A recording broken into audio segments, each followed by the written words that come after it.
Mga kamarites, opisyal nang tapos ang isang era.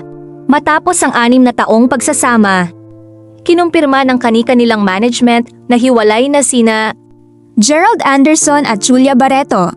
Paano nga ba gumuho ang relasyong akala ng marami ay mauuwi na sa kasalan?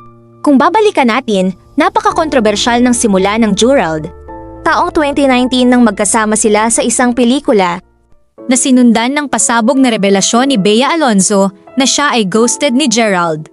Todo tanggi pa sina Gerald at Julia noon.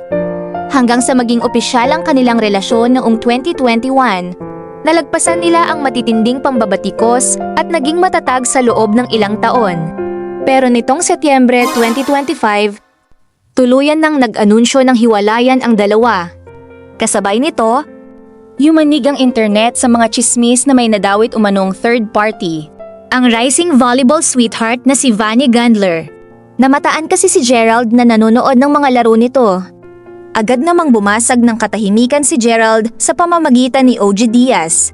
Upang linawin na, hindi niya kaano-ano si Vanny.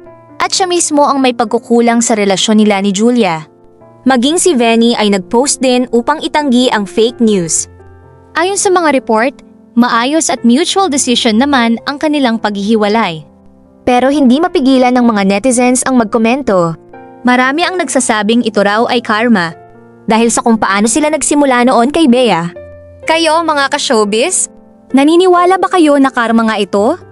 O sadyang hindi lang talaga sila ang titingakda para sa isa't isa? I-comment ang inyong saloobin sa ibaba at huwag kalimutang mag-follow para sa mga susunod na chika.